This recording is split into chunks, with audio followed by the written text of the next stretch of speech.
Working on a 2008 Mazda CX-7 with the 2.3 turbo, and this is a refreshed 2010 motor that's in here. We've got the p0012 code after the rebuild. It was kind of a Frankenstein of multiple parts. I think we've got it narrowed down to where it's coming from, but I just want to walk you through the steps of troubleshooting and figuring it out. If you're somebody who likes to know what causes codes, hang out, I'll tell you, otherwise you can fast forward. So here's our trouble code, and this is the conditions that have to be met for it to set the code. So it's only over retarded by 5 degrees during the conditions. So engine speed below 4,000 RPMs, mine was at 1689. Engine coolant temperature, mine was at 210. And then this is what triggers it, if you will. So you've got a few things that will put it into pending, and a couple things that will keep it into permanent. So whether it's 1 cycle or 2 drive cycles, these other conditions have to be met. I mean, it's only 5 degrees difference that shows what's going on with it. And then the possible causes: your oil control valve, low engine oil pressure, spool valve, and the oil control valve stuck in the retarded position. We'll look at that. Variable valve timing actuator stuck in the retarded position. We'll look at that. Oil runners clogged, so here's your oil runner segments. Loose timing chain or proper valve timing, which mine is not. And PCM malfunction, which they throw in there for everything regardless. Alright, diagnostic procedure. I'm just going to blow through this. You can pause it and read if you need to. Freeze frame data been recorded. Yes, that's where I got my information from above. Related repair information. Verified pending code or stored DTCs. These are not on mine. Verify engine oil pressure. We're good there. I do not have a light. Verify timing chain installation. Inspect oil control valve for malfunction. Inspect engine oil runners. Verify troubleshooting of diagnostic trouble code P0012. And then, of course, repair or replace the PCM. We're going to check the spool valve, and then we're going to check for the actuator to be in the right orientation. Currently, this car runs and drives just fine. If this code wasn't present, you wouldn't know there was an issue. So all of the things that I had talked about a while ago, you run through the system. If it applies to you, great. If not, you move on. So what I'm going to do is go ahead and start taking all this stuff off so we can get to the valve cover, get it off, and take a look at the insides. I'm going to disconnect up here, this inlet tube, and then this one down here. This is an 11 mil on here, a 10 mil up there, and then these 2 nuts up here are 12 mils, and there's one in the back that I don't have, it's missing, but you might have one back there. I'm just going to take this off. Alright, so this has to come off, and then this hose down here has to come off.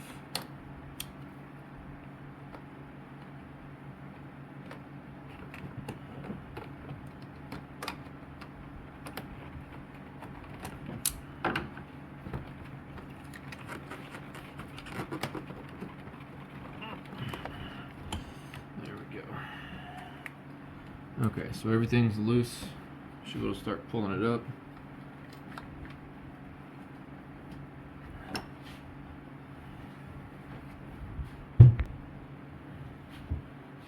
Gotta really hang on to this pipe down here.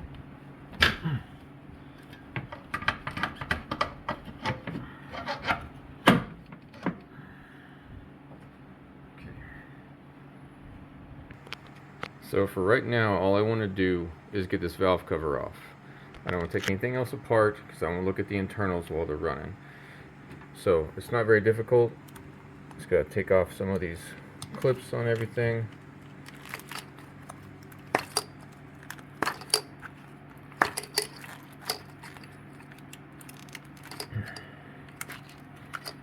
Pinch and pull.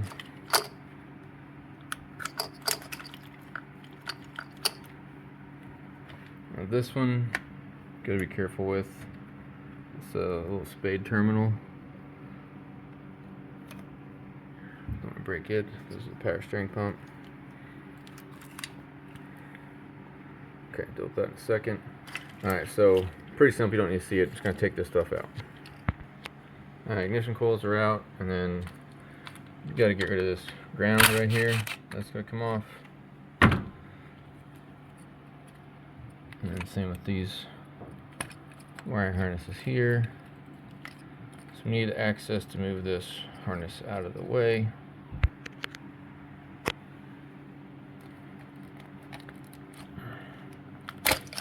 Pull that one.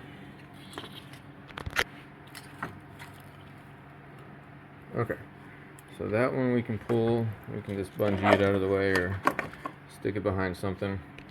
This one over here needs to get pulled out of the way as well, but we need to, it's easier to take off this cap, move it to the side.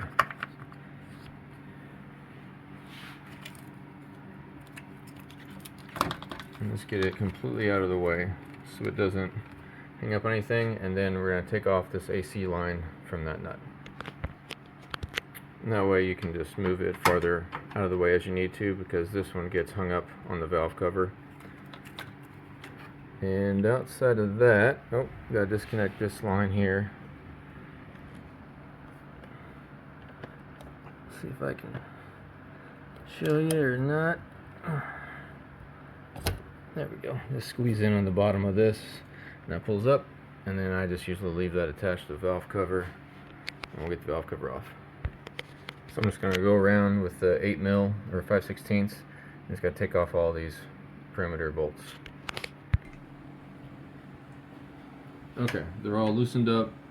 They are grommeted in, so they shouldn't fall out, but don't turn them over above the engine. Let's see.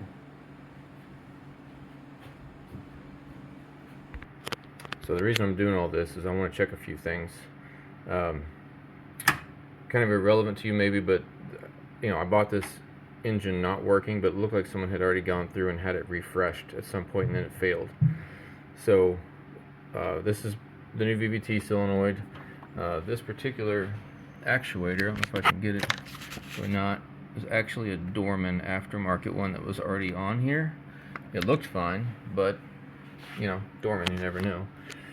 So what I want to look for is I want to crank the engine over and see how much oil flow is coming out of here. It's not listed in the bulletin necessarily, but one of the things to talk about is the oil passages, and there's one here that's not supposed to just flow out, and then down here as well. So let's take the fuel pump fuse out. Alright, here's the fuse panel under the hood, and there's our diagram. It goes like this, but where are we at? Number 9, fuel pump relay, and number 13, fuel pump speed control relay. So I'm just going to pull them both out so that I don't mess them up. Alright, so that one and that one are both removed.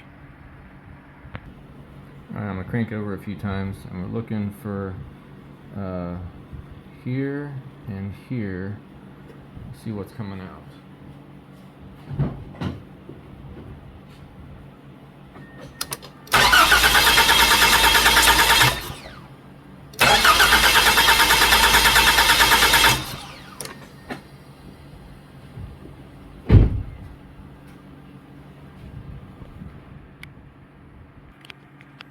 Okay, so the oil leaking from here and the oil leaking from here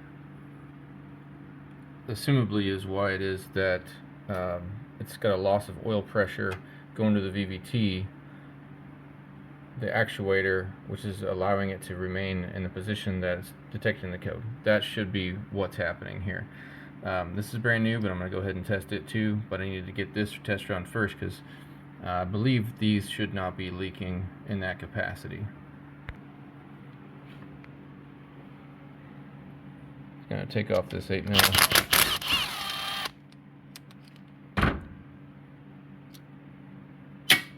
And then when you take this out, it's going to leak oil, so don't just pop it out and start walking with it. And we'll bench test this. Alright, so I got my positive netted hooked up, doesn't matter which side it goes to. Just going to watch. that it's opening and closing fully. And it is. Alright, so this is the part I'm going to catch you up a little bit more. There were multiple suggestions that you can take off this cam cap right here and sand it down flat to try to prevent oil coming from here to close that gap.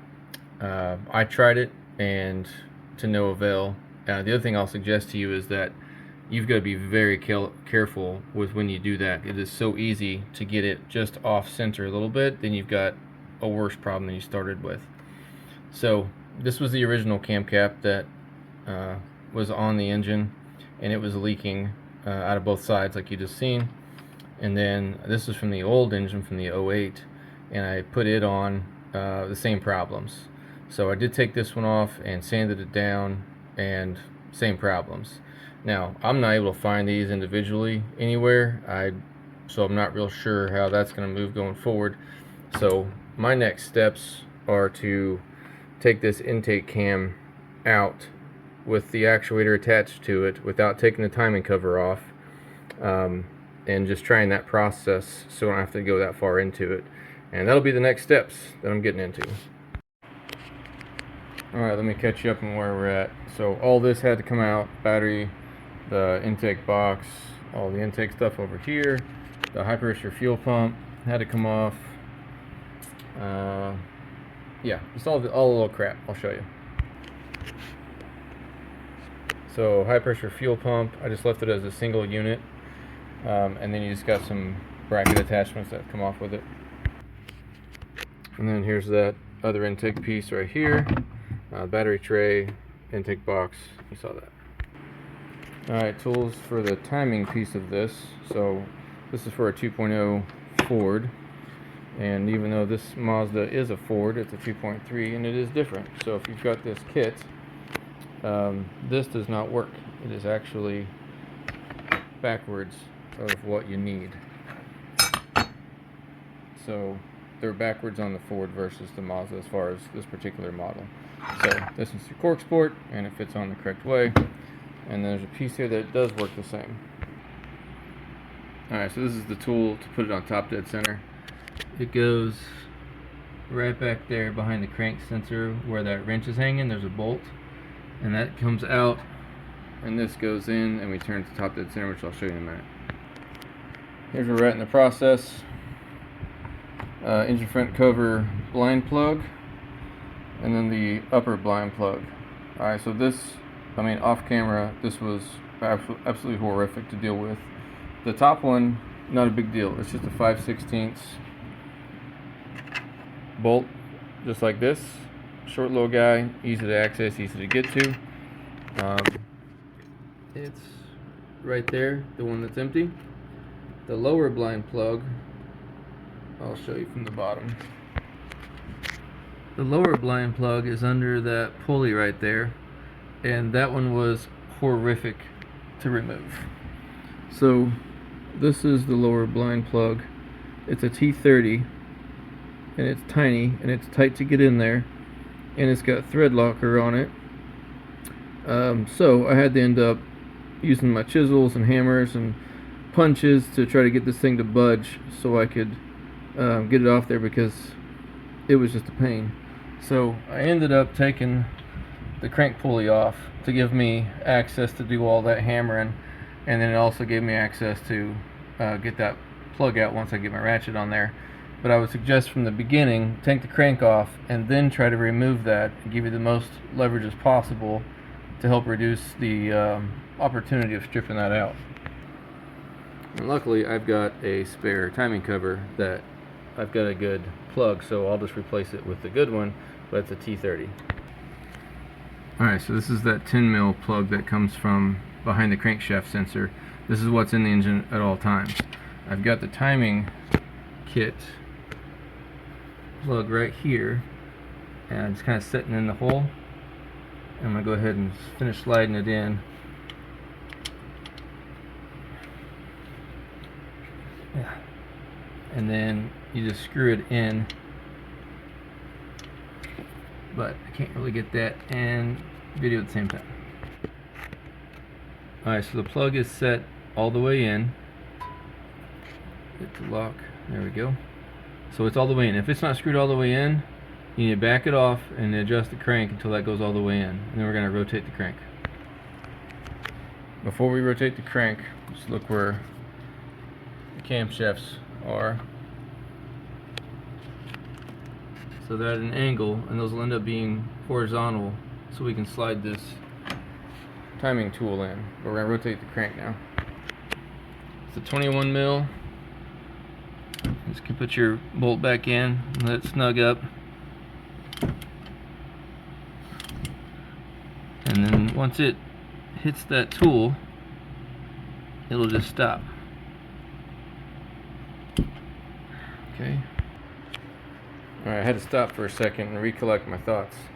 So before you take the crankshaft pulley off, get as close to top dead center as you can. I was close anyway, because when you take that crank pulley off, if you have to, if that blind plug won't come out, you only want to be able to rotate this just a little bit, so that up here on the top, you're going to have to take and rotate the cams to get your alignment tool put in the cams, because once you take off that crank pulley here, once you take that off, it's no longer a press fit, because it's not a keyway. It's not press fit to where everything stays in sync. So you're going to have to either leave that on and take the blind plug out, or take it off, but make sure you're close to top dead center, so that when you rotate this individually with the crank and it hits that SST pin right there, then you can just barely have to move the cams up top. Because ideally, you get that plug out without having to take any of the timing stuff apart, and then you can set it to time with your blind plug on the back side and this cam tool right here without having to do anything. But I had to modify it a little bit. Alright, so now where I'm at is this the bottom blind plug on the front of the timing cover, where you get access to the timing chain tensioner. So you're supposed to use, where's it at?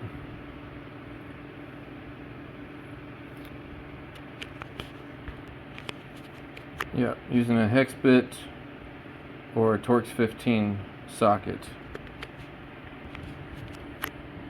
So it's saying to take a look in here with a mirror, and when you look at this, they're expanding the view of this. It is so tiny, and I'll show you. It's very difficult to see, but we'll see what the position looks like, and then if we can move it or not with that Torx bit.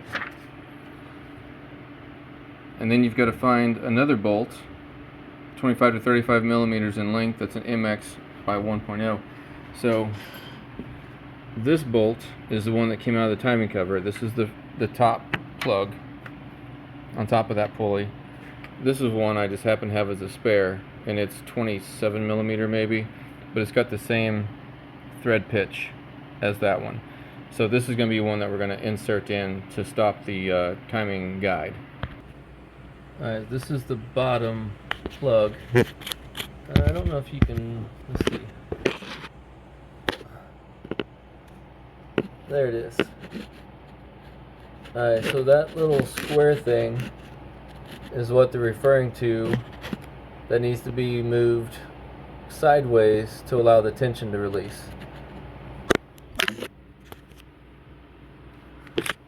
And it's up there and it's hard to see.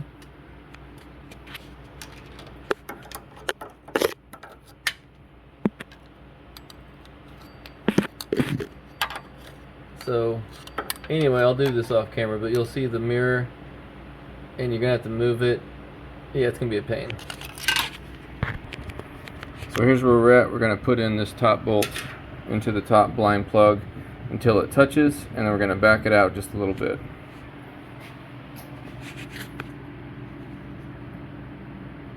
Where's that? There it is.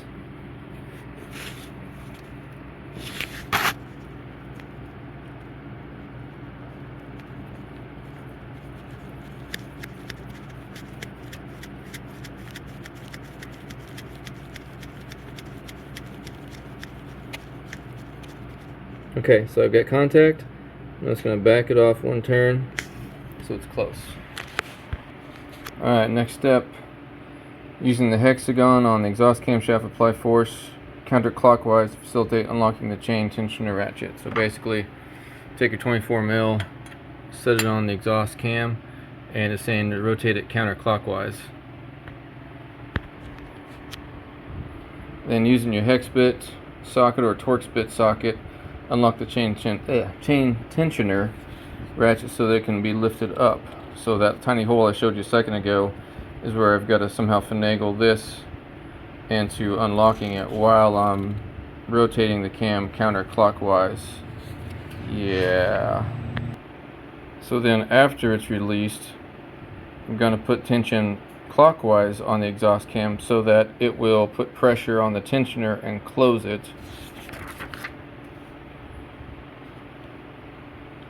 And then once I have that, then this is what's supposed to be happening with the tensioner.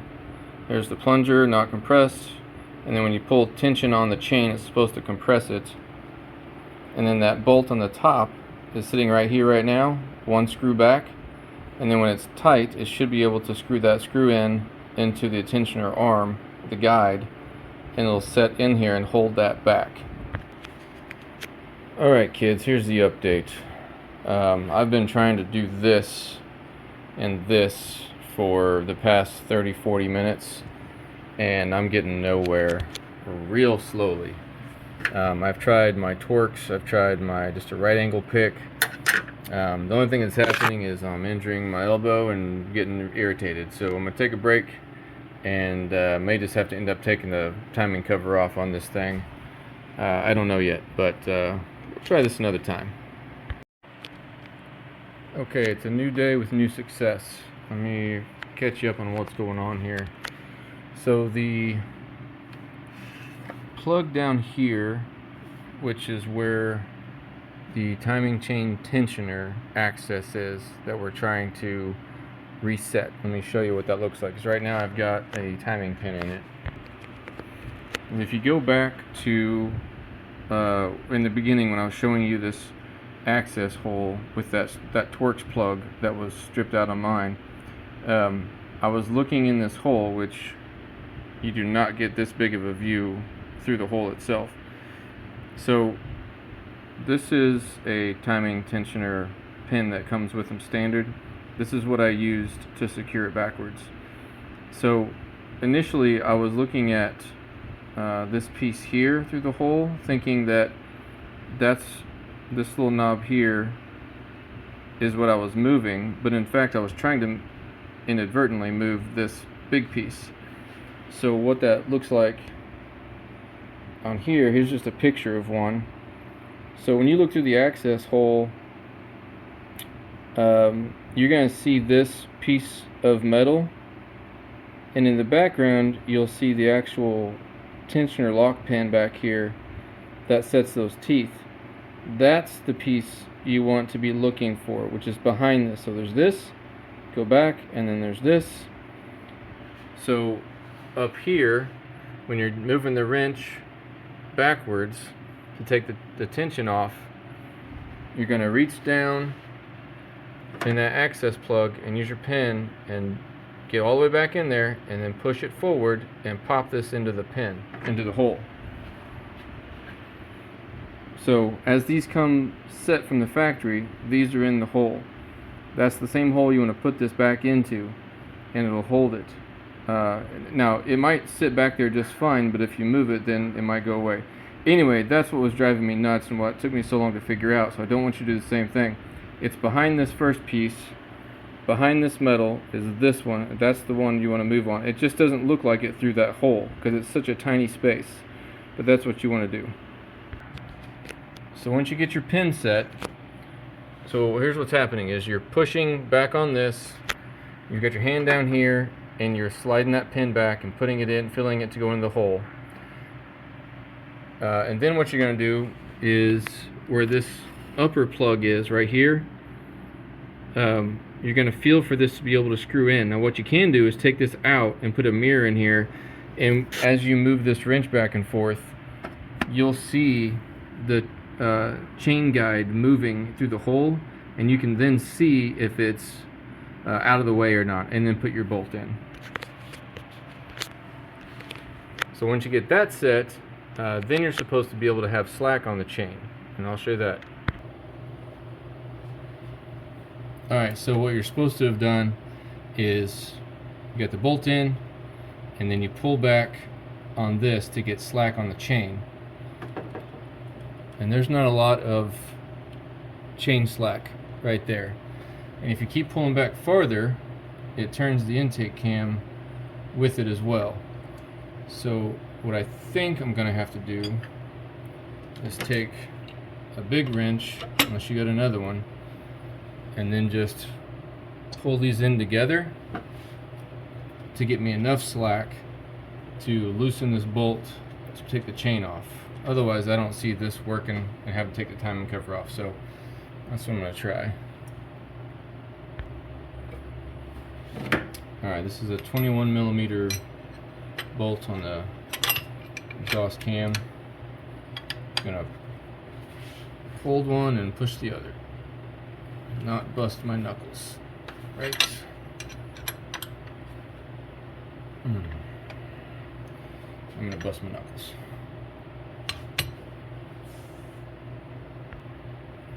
Okay, I'm going to try this double wrench setup.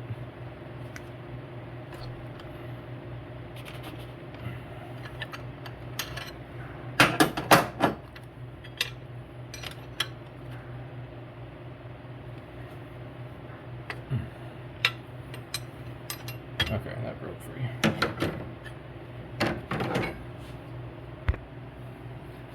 And I'm going to see if I can get this off without losing my washer on the back side. Yeah, this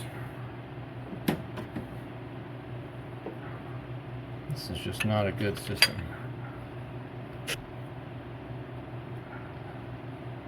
Oh, and trying to loosen that doesn't move the cam because it's loose now.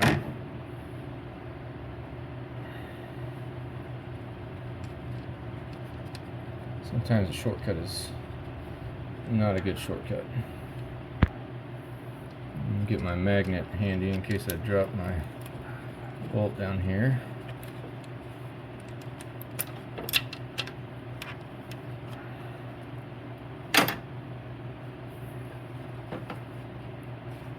Okay.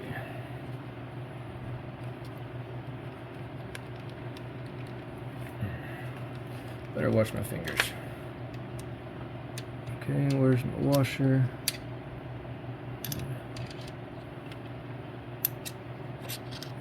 Huh? Is there not one back here?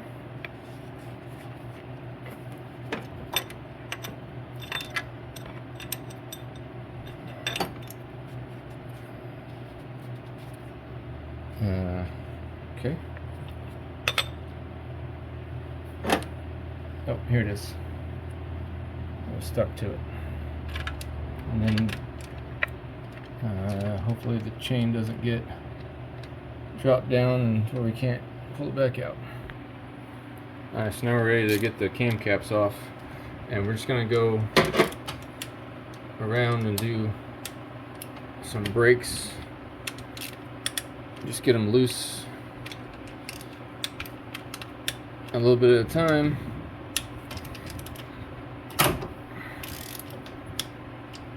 All the way around. And when you take all these off, make sure you leave them in the same sequence that's already on here, okay? They're machined to their spots.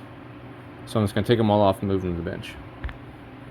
Also, you might, I've done this before and I've rebuilt it, but there's a paint mark on here. Just make sure you put your paint mark, if you want to, facing the timing side, so that way you don't get them backwards.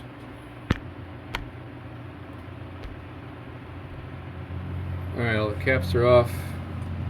Let's see how this comes out. Oh, you know what I want to do?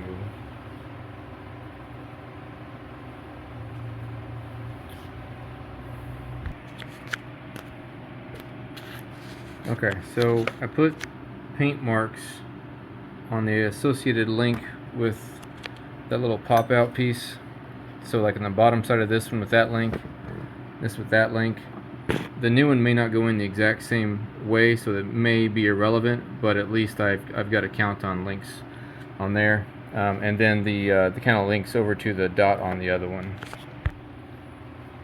Alright, let's see if it'll come out and play nice, or if it's going to be a turd. Okay, this one's going in the garbage anyway. I don't really want to let that just... Yeah. Okay, poof, a block of wood. Okay, so here's what we've got is, this is the one I pulled out. It's got the Dorman actuator with the OEM cam, and this came out from the original motor from the 08. This is from the 2010, so from the 08. It's got the original Ford actuator on it and cam, and you can see as far as alignment is concerned, there's the oil hole, and then there's that little lip there in the double pan hole, and then on this one, oil hole, that so they're aligned a little bit differently. So here's the new one. When you do the initial time from a rebuild, there is literally no placement of where the actuator goes in relation to how you tighten it down. It's just a matter of making sure that everything's press fit.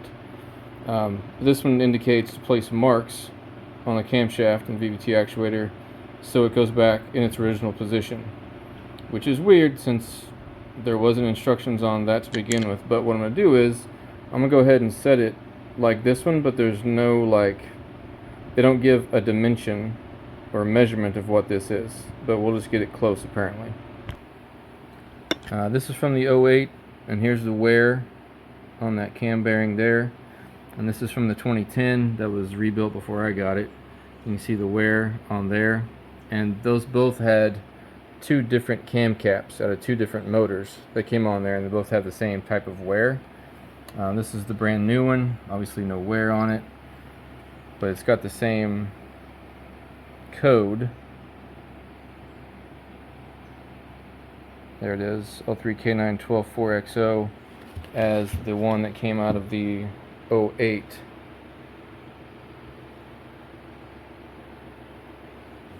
So anyway, I digress. Alright, so this is the cam from the 08 with the OEM bolt and actuator. Got it in my vise. I'm going to take the bolt and washer off of this one, so I don't have a new one.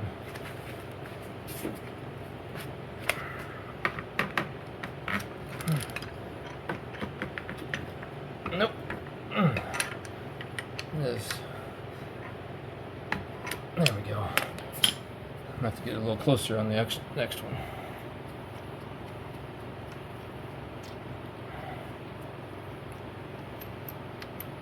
Yes, you're supposed to use a new bolt and washer, but no, I don't have one. Here's the old one, so let's clean it up. Okay, I've got a new washer in there. I decided to go ahead and pull the one from the new rebuild, just because the other one looked pretty bad. I've got my paint marks lined up.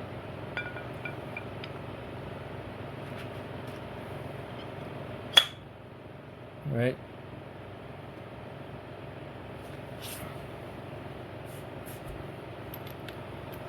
Just thread the bolt in. And this is going to spin until you get the bolt in. But then what we want to focus on is getting our paint marks lined up, so that when we torque it down, it's where we want it to be. And I'm doing this just eyeballing based off of what the diagram showed. Alright, I got my paint marks on the back lined up, and instead of relying on the vise to hold this, I'm going to use the vise, but I'm going to put my wrench on there and then Clearly I'm going to have to hold this a little bit until it's snug down and get it to 55 foot-pound without it turning.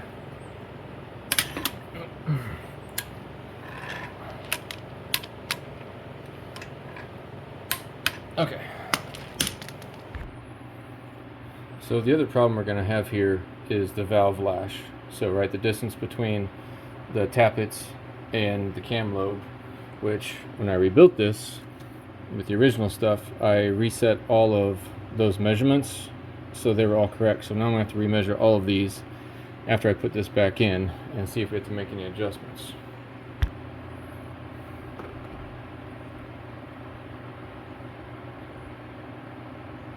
So we want to set the cam where it's going to be facing top dead center as close as we can.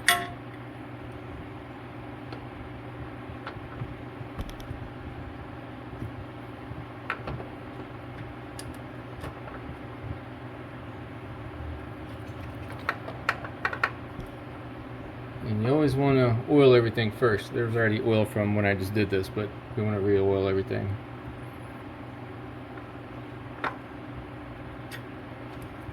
Yeah, battling with this chain over here is kind of what the hang up is right now. Those marks I made a while ago, I'm going to say are going to be insignificant to this process. So as long as it's tight over here on the way up, I think we'll be okay. I don't think there's any more chain to give me right there. So for setting this, this needs to be a top dead center. So you got your alignment tool. Now this cam isn't all the way set in yet, but at least it's horizontal and it's with those slots that are on the back of the cams. I'm going to put a little bit of oil on these guys, and then I'm going to have to check the valve lash on them. Got a little ahead of myself. I'm going to have to take this chain off of the cam and back the crank off so I can do valve lash. Well, so much for that idea. The timing chain is hitting the actuator and it's not going to go down with the chain below it. So I guess it is what it is. I'll have to do it afterward. Alright, so putting the camshaft caps back on.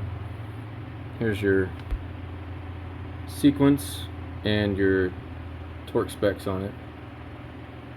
So 45 to 79 inch-pounds, and then 12 foot-pounds. Alright, so they're all torqued down, and I'm going to swap this one, the 08, with the one from 2010 that was redone. Just the journals look better, but I won't really know resolution until I get this thing going and check for oil leaks again, but that's why that one's on there. Also, while you got this thing out right here, there's a filter screen, and you can pop that out, or you can take this, I guess, cover cap off and pull it from that way. Alright, let's see, I got my washer on here. Let's see if we can get this thing to go in real easy like.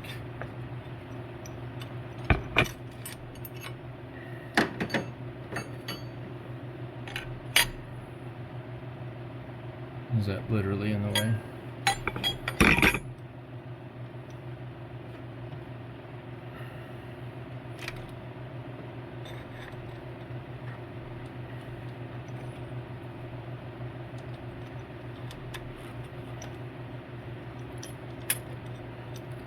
Don't lose your washer magnet.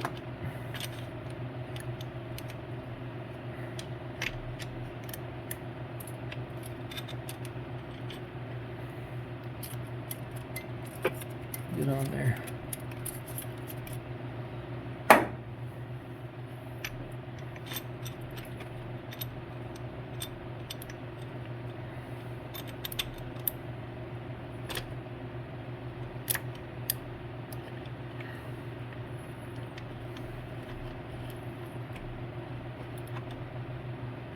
can't even see.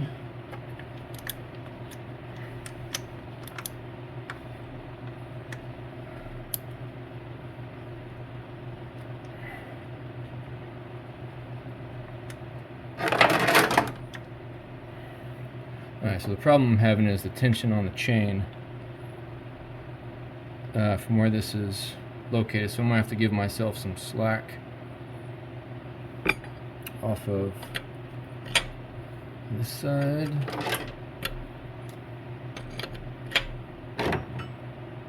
Maybe. Nope, no slack to be given there.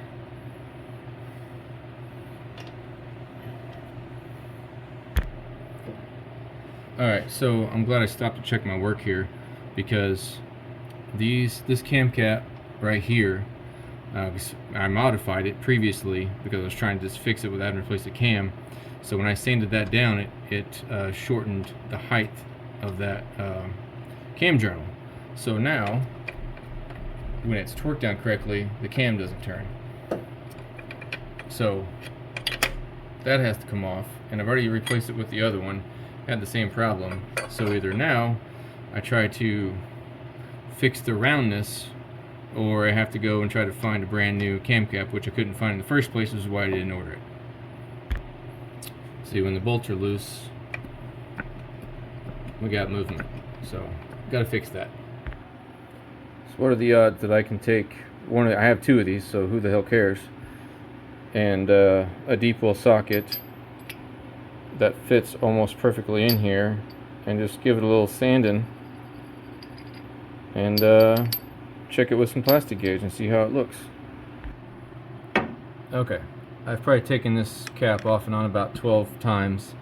I've got my plastic gauge right here. I had just secured it down to the cam, and it's not squashed anymore like it was, and it was turning. So I'm going to go ahead and use this one because it worked out pretty well.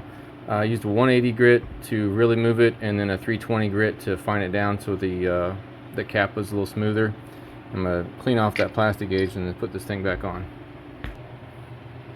Okay, so that's back down, and this is moving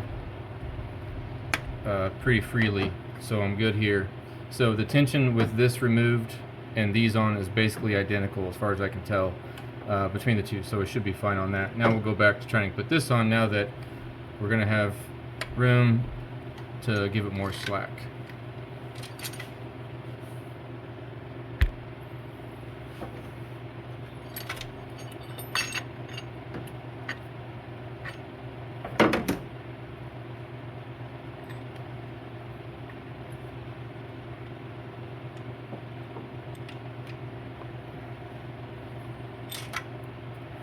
Mosquitoes.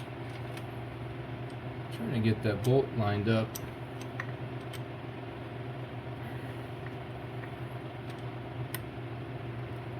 So close. Yeah, it's probably gonna be a lot of fast forwarding through this, but I'm gonna get. I mean, the struggle sucks, so it kind of is what it is.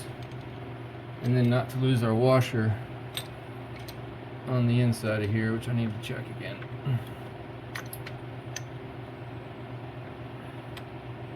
If you drop that washer down there, screw time. Alright, I finally got it on here. I just had to, it was so close up there, I just had to give a little bit of a tap tap taparoo to get it over the top of the lip, and then we're just threading it by hand on there. Alright, so we verified that in fact you can do it without taking the timing cover off. I showed you the tips on the lower blind plug for the tensioner. As of right now, this is just finger tight because this still needs to rotate. The next thing to do is to set everything in time with how these damn Fords go. So we've got our plate back here, and we need to get the crank in place. Alright, I'm going to back the crank off. I'm just going to turn it counterclockwise so that the pistons aren't at top dead center at this second. So we want to get our timing plate in place.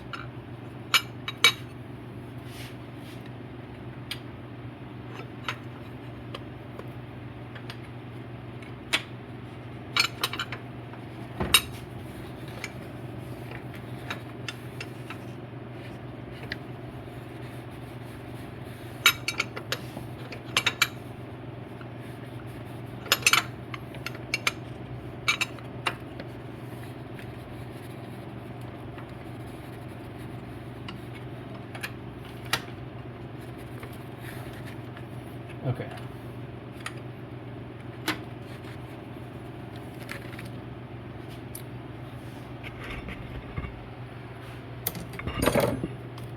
That's all locked in where it needs to go.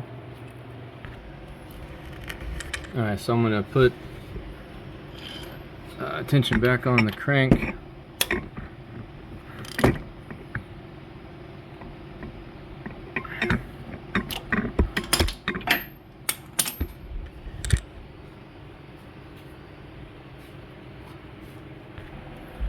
Alright, so previously I had to take the crank off so I can get access, so I untimed it from down here. So I'm going to back off the crank pulley and we'll have to reset timing on that. Alright, the crank's off and I got a bolt with a spacer on it. And I just want to make sure that it is at top dead center hitting that pin.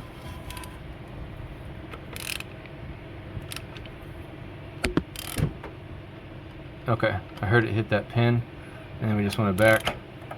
Well, see, I'm gonna have to get that. I'll probably just use my drill. As far as timing the crank itself, you've got this space up here between the teeth. You count this way counterclockwise to the 20th tooth and put a mark on it, because that's what you line up with the crank sensor. If you took off the old bolt to replace with the new bolt, you get a new washer. I have a new washer already on it, but you just got to make sure that this dry fit diamond washer is behind that crankshaft when you put this in. Don't double layer them, just make sure you've got one back there. So there's an alignment hole in the crank that goes into the timing cover, so I'm just going to use the same bolt that I used for the upper blind plug and just screw it in. And this one is basically used just to make sure the timing is aligned and that you can get your initial torque on here, and you'll take that out before we do the rotation. Alright, so right now the crank is loose, the bolt is loose, because we need the timing chain to be in place, and then the crank presses on to be in sync. So I already removed that upper blind plug. Now I need to remove the tensioner pin, which I guess we can't see down there, but I'm going to pull that tensioner pin out. Alright, so the tensioner pin's out, the crank isn't set yet. This one is already tightened because we put it back in. And then this had room to go wherever it needed to go, and this is still in time. And the crankshaft and the pistons are top dead center, so now it's time to tighten this down to 55 foot-pounds.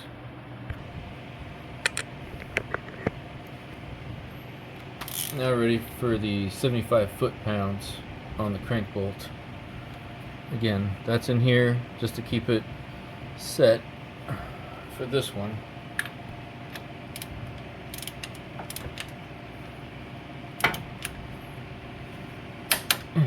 Okay. Now, you're supposed to have a special tool as a counterweight, counter hold to the pulley, so you can turn it 90 degrees. I don't have that tool, so we're going to make do. Alright, so I put my alignment marks up here, and here's my 90, and then I've got a line over here on the cover to kind of match up with this, because the crank pulley should not be turning, and if it moves I'll notice. What I want is this bolt to spin on the crank and end up right here. We do have to take the cam timing tool out of here because we don't want is any excess pressure on this cam tool while we're trying to turn that over. So this has to come out, and usually it takes a few whacks. And you just wanted to make sure that nothing moved. I don't think I saw anything move. We've got tension on the chain. You know, that was tightened up, that's tightened up. So now it's just a matter of rotating the crank. So this is the crankshaft position holding tool for the crank to be top dead center. And it's frowned upon to use that as, I guess, a block for the crank when you want to do 90 degrees on this. I don't really have another option, so I'm going to go and hopefully that thing doesn't have any problems. Alright, I got my 90 degrees. I'm going to pull out that plug out the back and put the regular one back in. The timing marks are aligned there. The timing is aligned on the cams. So now it's just a matter of pulling that plug out and then just rotating to make sure everything lines back up again. Alright, I just rolled the crank over 2 full rotations and then put the cam tool back in. Everything lines up, so we are in time. So the next thing I really wanted to show you guys is if that is resolved and if that code goes away after all this crap. So see you then. So it's all put back together except for you know, the motor mount and the cover there, but I just want to run it like I did at the very beginning after doing all this work and see where we ended up at. You know, same place, something different. So we'll just live fire it and see if anything changed.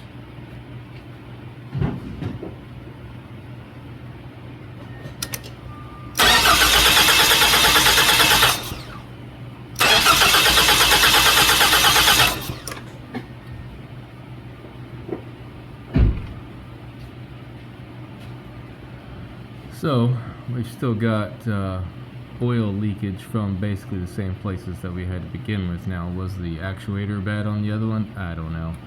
So I'll put it back together and then you know, run it, reset the code, see if that fixes it, or if I still have to find some sort of replacement for that cam cap down there that I had to kind of modify to get to work, at least to get it running. So we'll go from there. Alright, been driving this thing a couple days. Here's the current data. I cleared the code before I went for some drives. It's driven 72 miles. No check engine lights on during that time frame. Still nothing on right now. Don't worry about traction control. So just wanted to give you a follow-up on it's working. I couldn't tell you 100%. You know, was it the actuator that was bad? Was it misaligned? Was it just that the old cam was worn? I don't know. I mean, this thing's just purring along. So it drives beautifully. So here's the 2010 actuator and cam. This is the Dorman. I mean, just visually, right? Those notches line up. The little spring retainer clip is still there. Same with this one. Now I never got to try this one because I just used the other one. But anyway, that oil. Remember we looked at the oil leaking in the video earlier. Right here where this cam cap goes. Could be viewed from this way. And the oil is leaking out, and there's several people online saying that if the oil leaks out of here, then that's the problem for the p0012. But you saw that that's how it went back together, and I've had no issues with it. So, you know, was it just an alignment thing with the actuator on the cam? I don't know. But when you put this thing together by the book, there's not an alignment. But then it says to align it a certain way if you remove it. So you get both of them. So I don't feel well. Anyway, I hope this video helped you out somehow, some way. There's a lot of details that went into it. But this fixed my problem, was just replacing everything and showing correct alignment. So hope helped you out. Thanks.